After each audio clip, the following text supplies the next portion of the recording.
Debe haber vida previa para que haya avivamiento.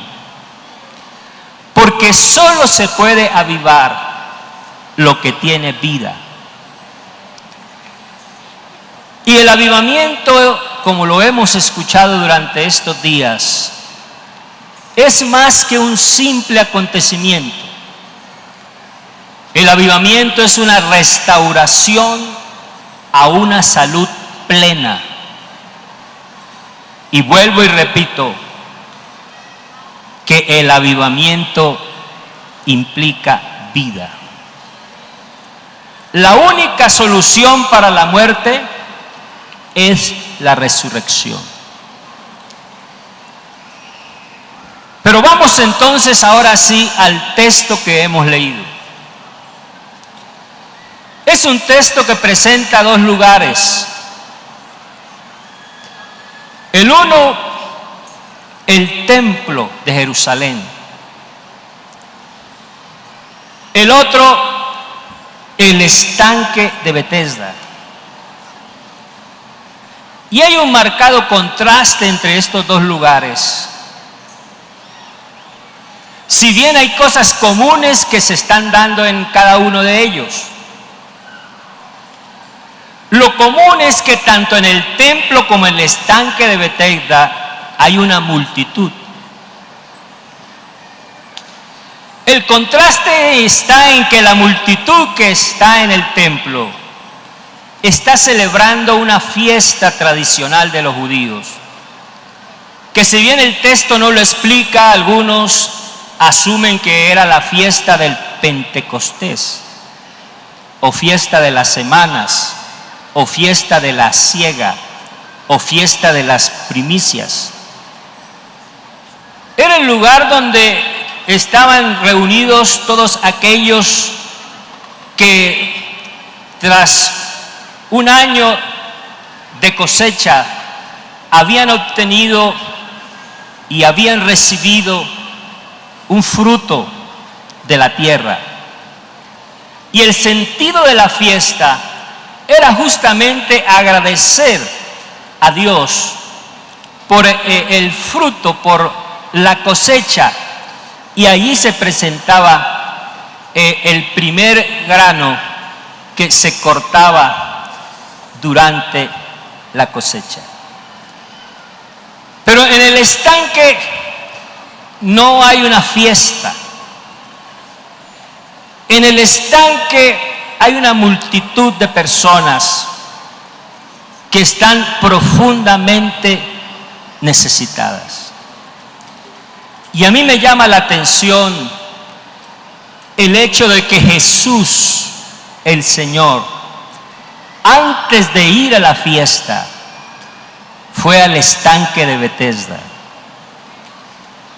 Yo me atrevo a afirmar que esto no fue una casualidad, porque las cosas que hace Jesús y sus efectos y sus consecuencias nunca han sido una casualidad. El Dios que estoy predicando esta noche, Él sabe bien lo que hace. El Dios que estoy predicando esta noche, Él sabe en qué momento hace las cosas. El Dios que estoy predicando esta noche es un Dios al cual no le sorprenden las circunstancias. No, por el contrario, el Dios que estoy predicando es el que maneja todas las circunstancias.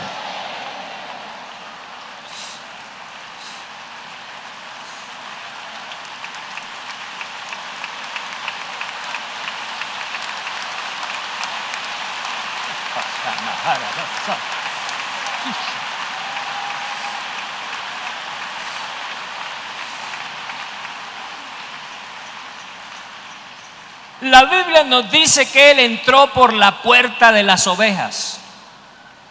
Nehemías dice que en Jerusalén había 9 puertas. El Señor había podido entrar por cualquiera de las 9, pero entró por esa, por la puerta de las ovejas. Porque justamente al lado de la puerta de las ovejas, al norte de Jerusalén, era donde estaba el estanque de Betesda. Y el Señor se encuentra con una competencia extraña. Yo la he llamado así, una competencia, digámoslo así, única, una competencia rara, en que los competidores no son los que nosotros solemos o acostumbramos ver en las gestas deportivas. No. En esa competencia hay ciegos. En esa competencia hay cojos. Y en esa competencia hay paralíticos. ¿No se le antoja a usted una competencia extraña? Sí. Lo que quiero decirles además es que en esa competencia habían algunos ganadores esporádicos, pero habían muchos perdedores. Porque en esa competencia solo había medalla de oro, es decir, solo había premio para el que llegaba primero. El que llegaba segundo ya era un perdedor.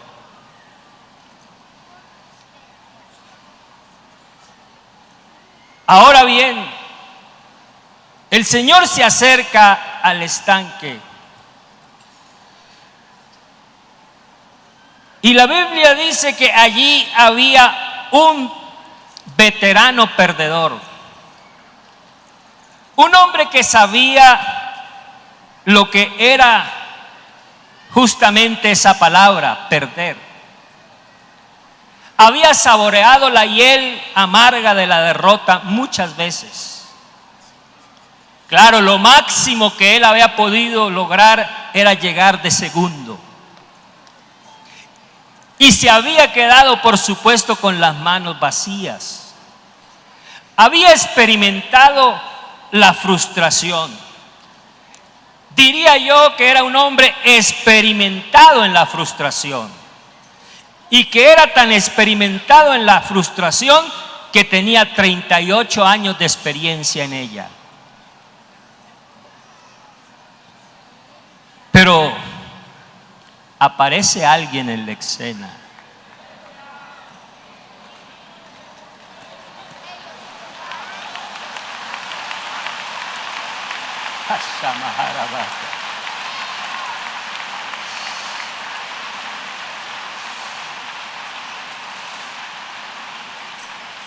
Aparece Jesús.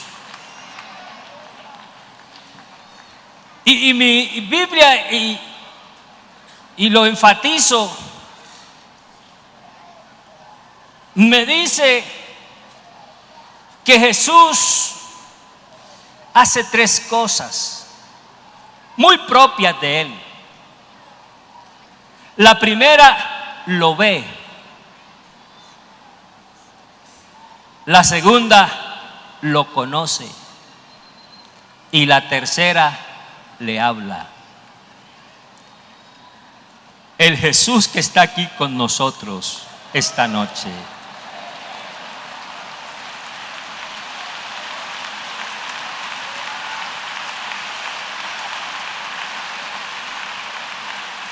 Nos está viendo, nos conoce y nos está hablando. Y es el momento entonces en que Él le hace una pregunta a aquel hombre. ¿Quieres ser sano?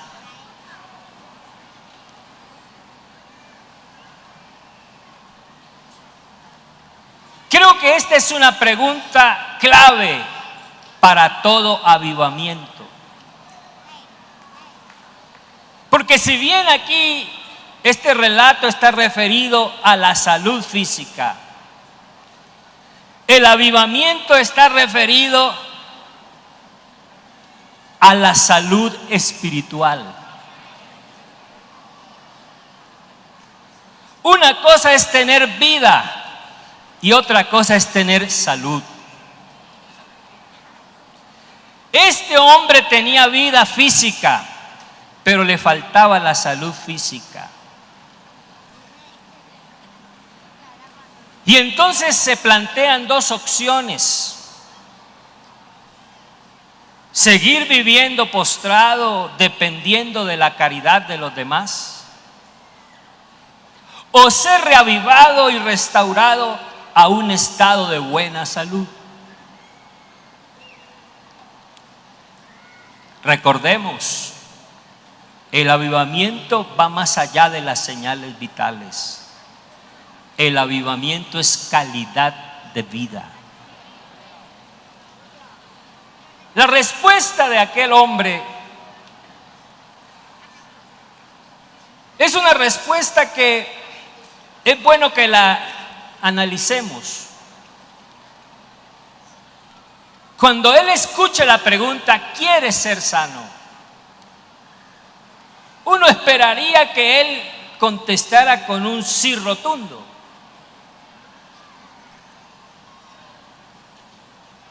Pero lo que me llama la atención es que el hombre necesitado no responde con un sí rotundo. Él responde con la imposibilidad, y por eso entonces dice: no tengo quien me meta al estanque cuando se agita el agua. Bueno, aquí quiero hacer esta reflexión. Cuando el agua se movía, el primero que llegaba ya quedaba sano. Me parece que era un avivamiento ocasional, porque la Biblia dice que de tiempo en tiempo. Es decir, que el movimiento del agua no era constante, era de tiempo en tiempo. Y es que hay avivamientos ocasionales. Los avivamientos ocasionales son aquellos que ocurren de tiempo en tiempo.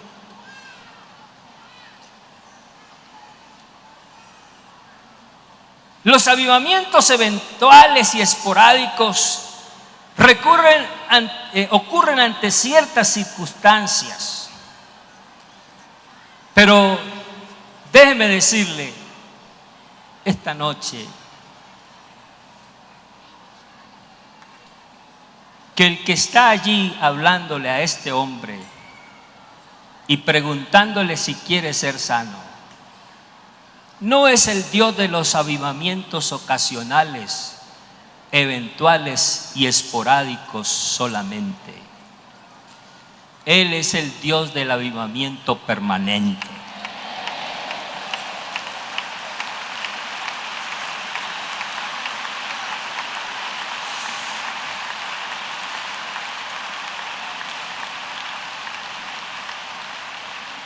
Sí, porque había salud plena solo cuando se agitaba el agua.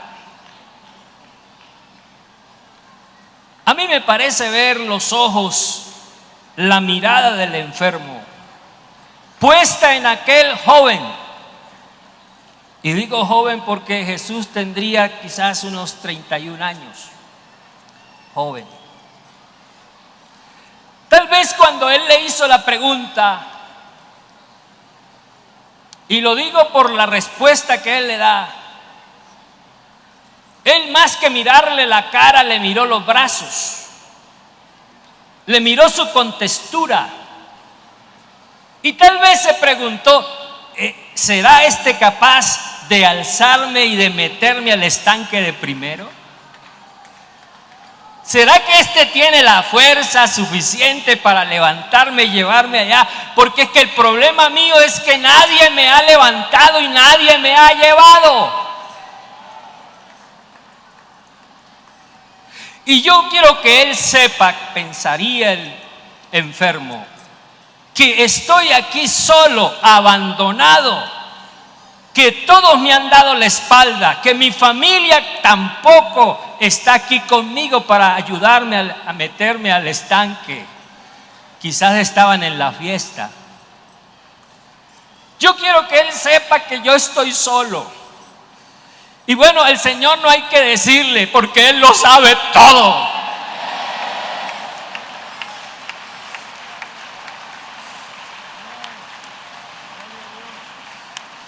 Pero lo que no sabía ese hombre, pero que sí sabemos nosotros esta noche, es que los brazos de Jesús y la contestora de Jesús no era solamente una complexión física, atlética. Ahí en ese cuerpo estaban los brazos eternos.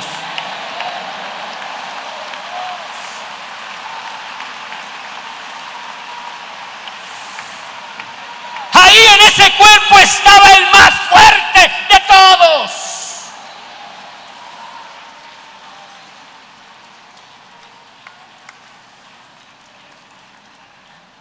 Este pasaje es el encuentro de dos voluntades. Así lo he llamado yo, como para hacer uso de una figura literaria, como para personificar el relato. Por un lado estaba el ejercicio de la voluntad humana, que era todo el esfuerzo que hacían los enfermos para llegar de primeros. Eso es ejercicio de la fuerza y la voluntad humana. Pero por otro lado estaba otra voluntad, no la voluntad humana, la voluntad divina, porque Jesús es Dios.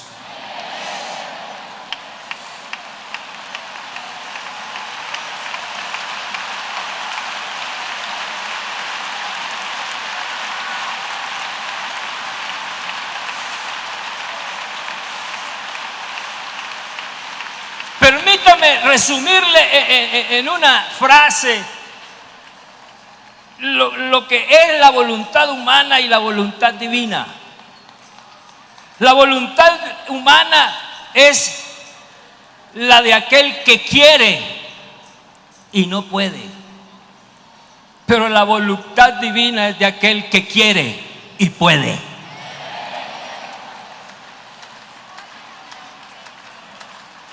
Esta noche Jesús quiere y puede.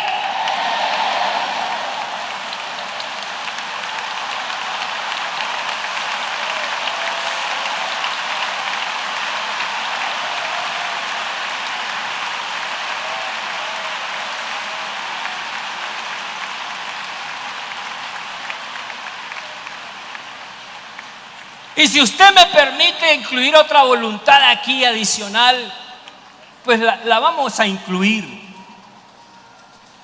Entre otras cosas porque el Señor en algún momento también declaró y dejó bien explícito el deseo y el anhelo de esa otra voluntad, para que lo vayamos identificando esta noche. Él dijo: el ladrón vino para hurtar, para matar y para destruir. Pero yo he venido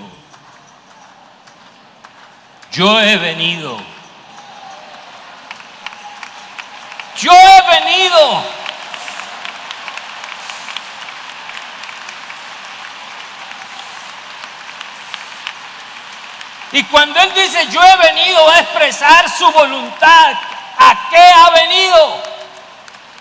Yo he venido para que tengan vida, y no cualquier clase de vida, vida en abundancia, avivamiento, vida en abundancia.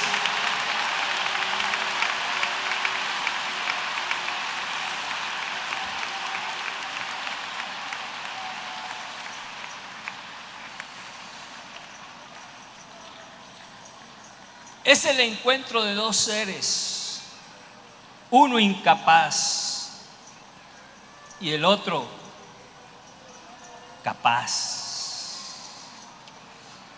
Sí, porque déjeme decirle que, hablando ya en términos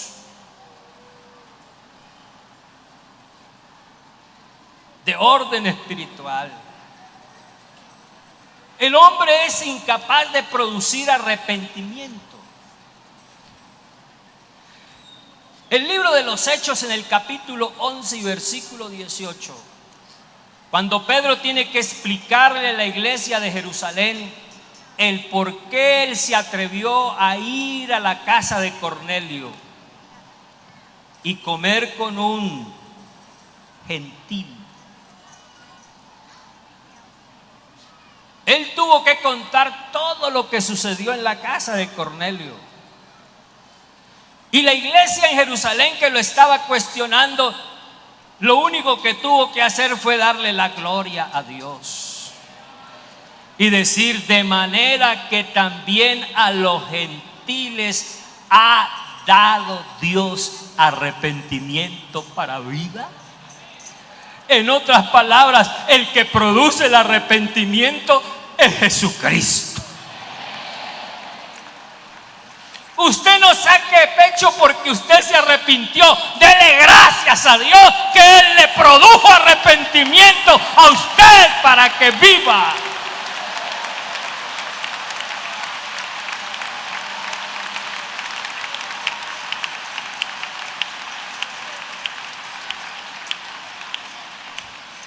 Y mire, hermano, es que el Señor mismo lo dijo allá en el sermón del aposento alto de Juan 13, 14, 15, 16 y 17.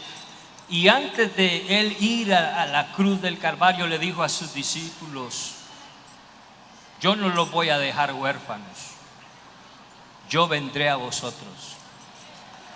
El Espíritu de verdad, el cual el mundo no conoce ni ve, pero que ustedes lo han conocido y lo han visto, porque está con ustedes y estará en ustedes. Cuando Él venga, Él convencerá al mundo de pecado, de justicia y de juicio. Aquí hay un grupo de personas que hemos sido convencidos. Y créame que no nos convenció la elocuencia del predicador, no. No, a nosotros no nos convenció la elocuencia del predicador. A nosotros nos convenció el Dios del predicador. Y el Dios de todo predicador que se ha parado en este púlpito se llama Jesucristo.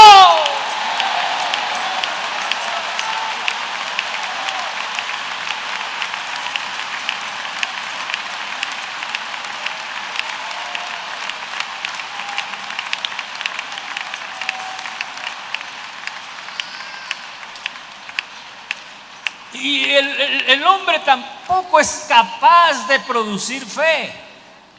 No.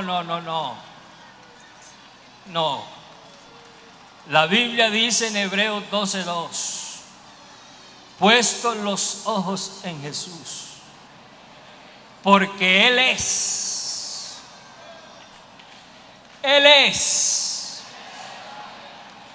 Y yo digo, ha sido y será el autor y consumador de la fe. Digámoslo de otra manera: la causa, el origen, la fuente de la fe y el perfeccionador de la fe.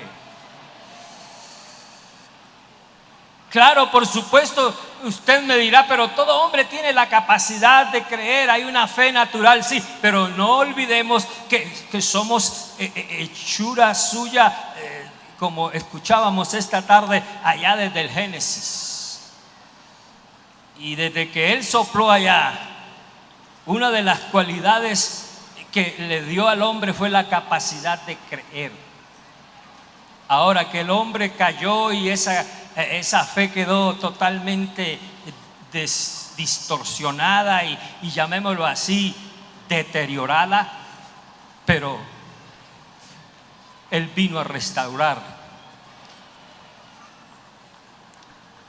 y Él vino a buscar lo que se había perdido.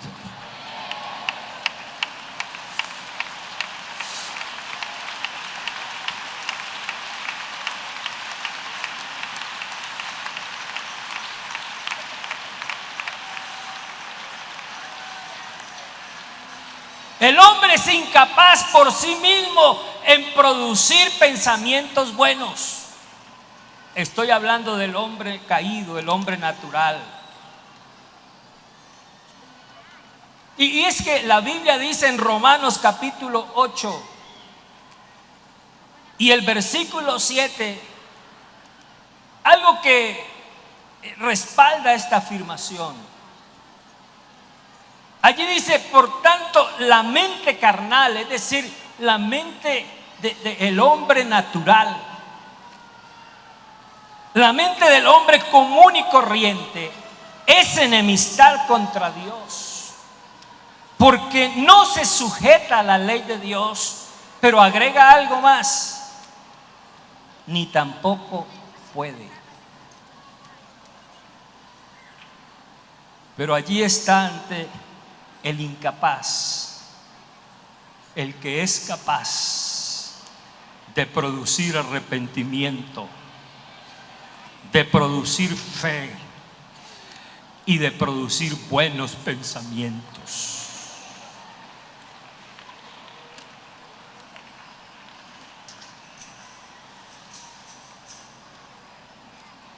En este relato de Juan capítulo 5 encontramos dos métodos para alcanzar el favor de Dios.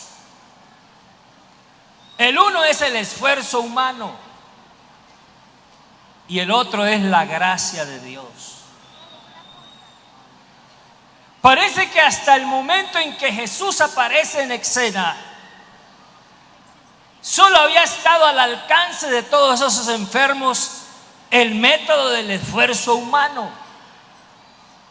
Sí, pero Jesús está allí para introducir un nuevo método.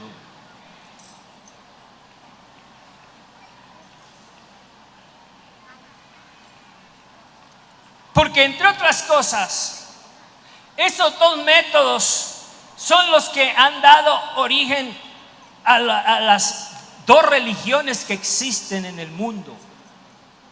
Y yo lo he dicho así, para agruparlas solamente en dos grupos, la falsa y la verdadera. La religión falsa pregona todo lo que el hombre hace para ser salvo. Pero la religión verdadera proclama lo que Dios ha hecho para que tú y yo seamos salvos.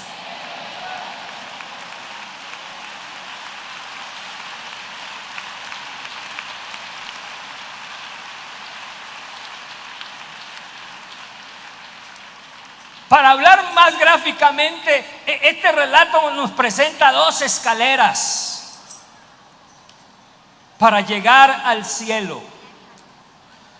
La una es la escalera de las obras y del mérito humano, y la otra es la escalera de la revelación y la gracia y el favor divino. En la primera escalera el hombre es el que origina, pero en la verdadera Dios es el que origina.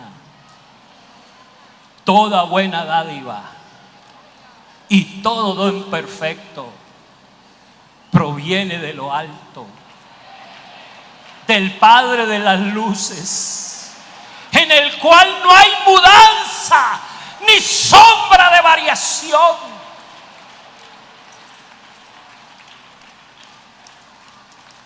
Este relato nos habla de dos protagonistas. El primero, el ángel, y el segundo, Jesús.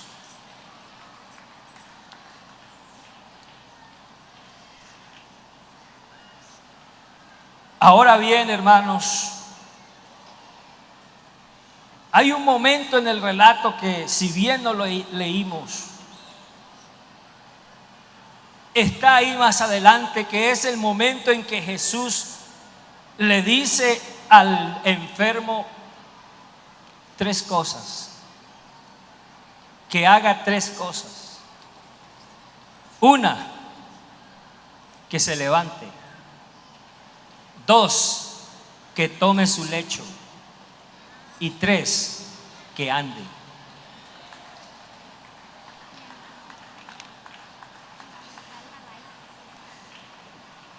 Y yo estaba pensando en esas tres acciones. ¿Y será que tiene algo de relevancia y conexión una acción con la otra? Y me preguntaba todos estos días mientras reflexionaba sobre este texto, ¿por qué el Señor le dijo al hombre que tomara su lecho?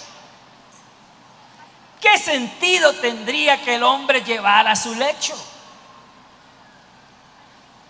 Tal vez era una estera y tal vez era una estera maloliente. Imagínense un hombre en esa estera, 38 años, ¿cómo sería esa estera? Y le dice que se la eche debajo del brazo. ¿Será para que él no olvidara lo que el Señor había hecho? ¿Sería para testimonio de los que estaban alrededor? Lo cierto es que 38 años duró ese hombre siendo sostenido por el lecho, pero Jesús cambia las cosas. Ahora Él sostiene su lecho.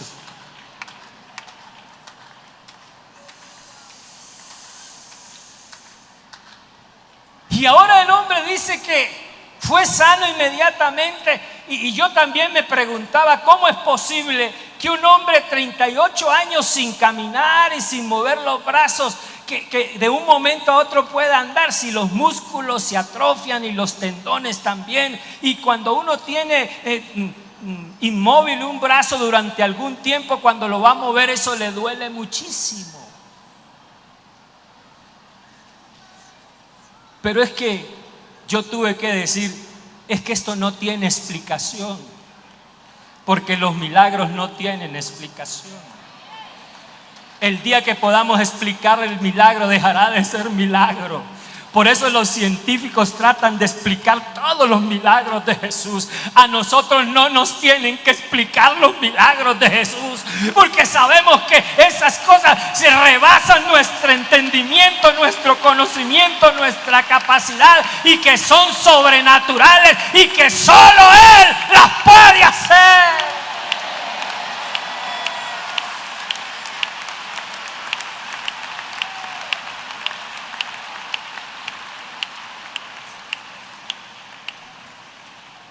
Pero hay un método que usa Juan en cada uno de sus relatos.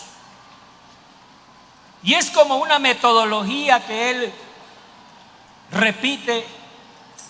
Y él es precisamente ilustrar principios a través de relatos y acontecimientos. Enseñar verdades a través de hechos y sucesos. Y hace poco estábamos en una convención en Cali. Y me vino a la mente la pregunta que hizo un predicador durante una de sus intervenciones.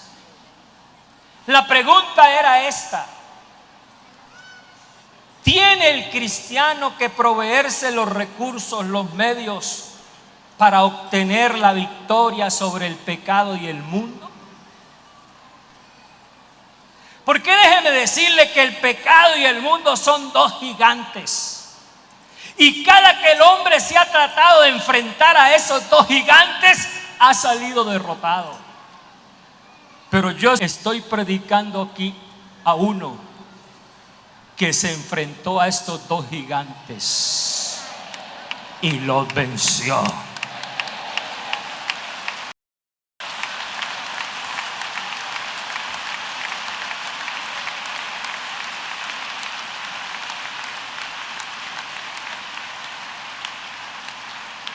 Qué cita tan importante la que nos dejó el hermano Jairo Marín al final del mensaje ayer en la mañana. El mensaje que el Señor le dio a él. Y yo la anoté presurosa esa frase, porque la última frase que él dijo después de esa hermosa enseñanza que nos dio fue aquella cita bíblica: antes en todas estas cosas somos más que vencedores por medio de aquel que nos amó.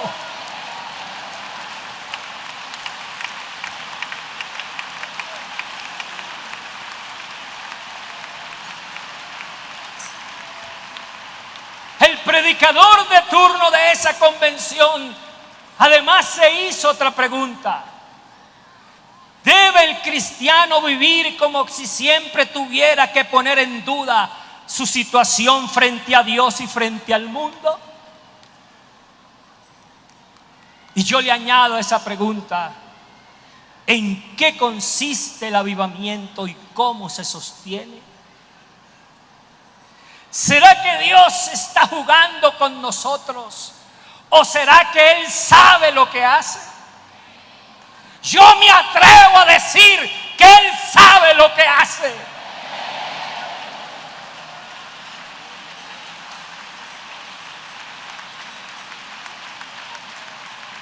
Y pongo mi dedo en el versículo que un día escribió el apóstol Pablo a la iglesia de Filipos.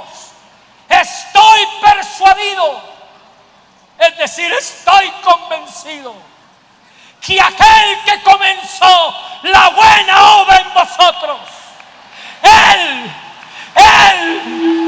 y solo Él la perfeccionará hasta el día que Él venga.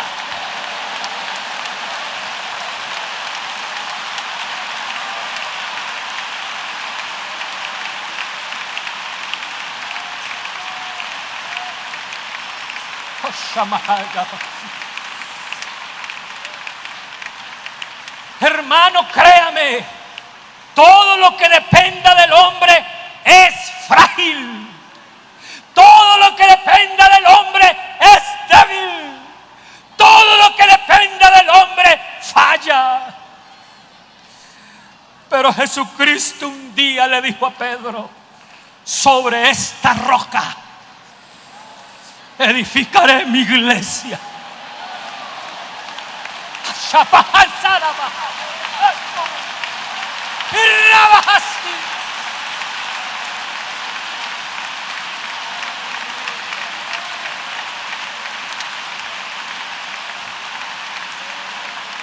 Y las puertas del infierno, no,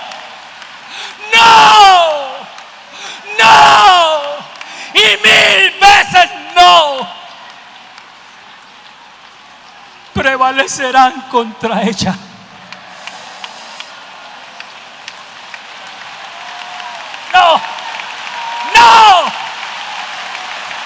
No prevalecerán contra ella.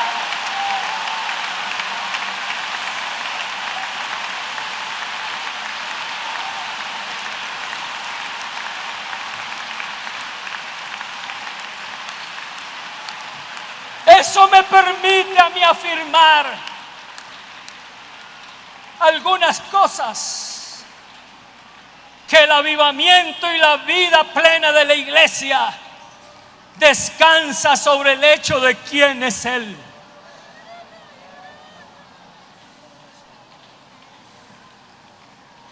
Y el que estaba frente al enfermo es el mismo que hoy está ante nosotros.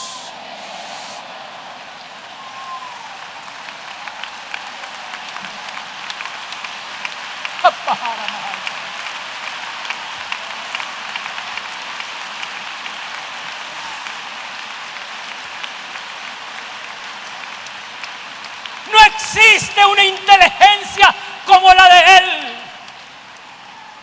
Él es el Dios todopoderoso.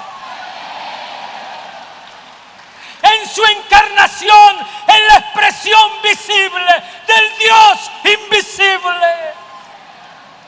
Y en Él habita toda la plenitud.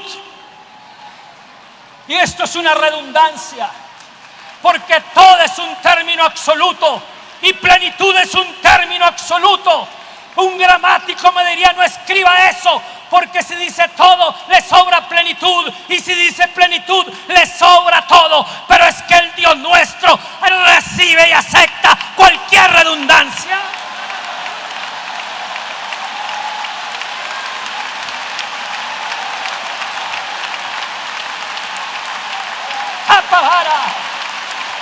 Aleluya.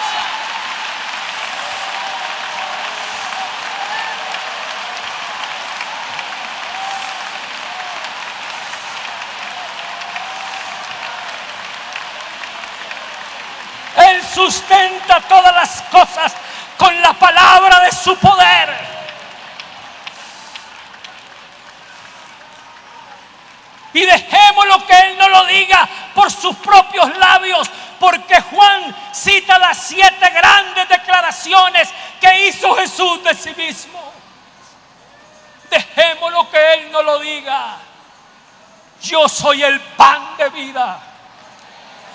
El que a mí viene nunca tendrá hambre. Y el que en mí cree no tendrá sed jamás.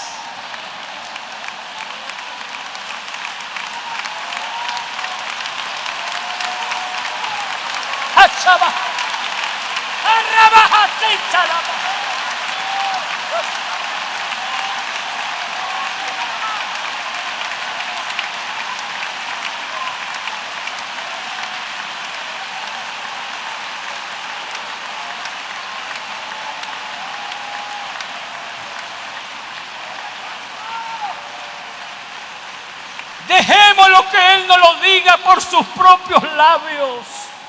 Yo soy la luz del mundo. El que me sigue no andará en tinieblas, sino que tendrá la luz de la vida. Dejémoslo que Él nos lo diga por sus propios labios. Yo soy la puerta. Y el que por mí entrare hallará pastos.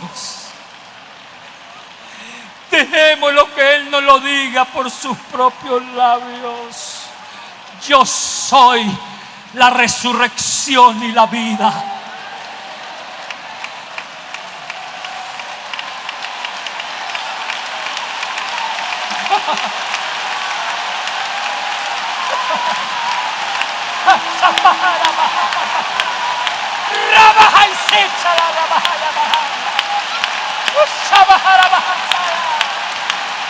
Cristo vive.